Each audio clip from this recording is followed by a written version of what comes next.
Have you been in a situation where your boss harshly criticized you in a team meeting and it really upset you? Or another situation where you are the boss and one of your team members disappointed you by sharing his work with a client without taking your consent, in spite of repeatedly telling him. In either of these situations, you are upset because the individual, your boss or the team member, displayed low emotional intelligence. Hi, this is Sushant Gaonkar, iconic career mentor, and in this video I'm going to talk about what emotional intelligence is, why it's required for you to succeed in your career, and how to develop high emotional intelligence.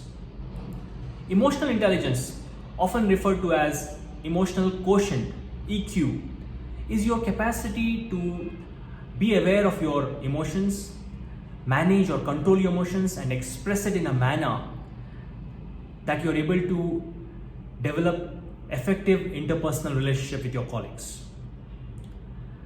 EQ along with IQ is absolutely essential for success in your career. If you want to be a good team player, a good people manager, or a good leader, you have to develop and hone your EQ.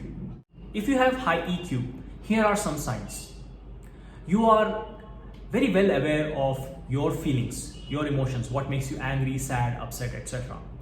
You're also aware of how your feelings or emotions or your words affect others. You have strong empathy towards others.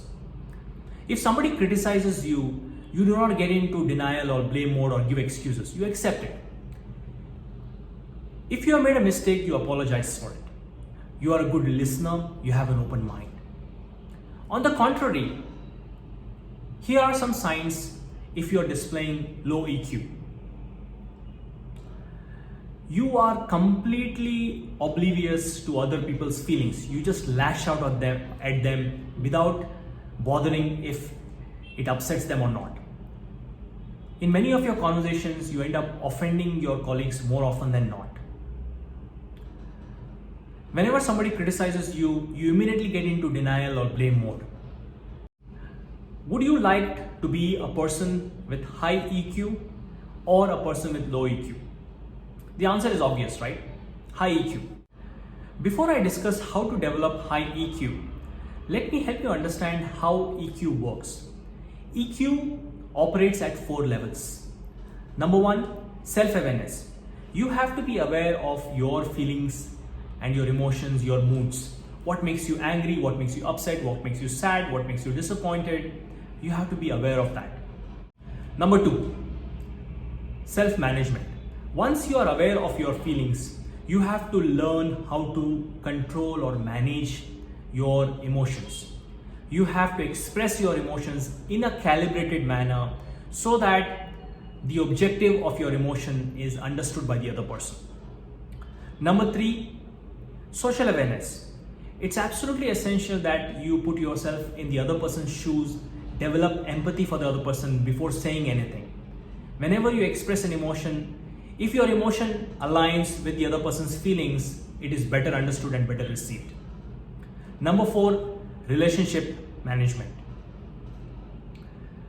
To be effective in influencing others, in improving your interpersonal skills, it's essential that you develop strong relationship and rapport with your colleagues.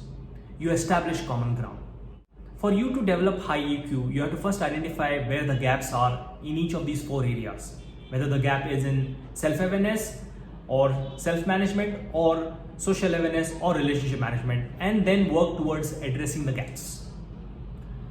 Here is a 3-step approach that I would recommend you take to develop and hone your emotional intelligence or EQ. Step number 1, whenever a person or a situation arouses a strong emotion in you, you stop. You take a pause. Do not react. Do not lash out. Step number 2, take a deep breath. When you take a deep breath, an amazing thing happens to your body and mind. It relaxes. And as you take this breath, tell yourself that you are different from your emotion. Instead of saying, I am angry or I am upset, you say, I am feeling angry or I am feeling upset. So you're separating the emotion from you, and if you do it this way, you'll be able to let go of it slowly. Step number 3 is to respond. When you respond, you express your emotion in a calibrated manner so that it is received well by the other person, also making sure that it does not negatively impact the other person. So using this approach of stop, breathe, and respond, you will be able to develop high emotional intelligence or EQ over a period of time. And I strongly encourage that you start working on it right away. I hope you found valuable insight from this video. Please share it, like it, as well as comment, and do not forget to subscribe to my channel.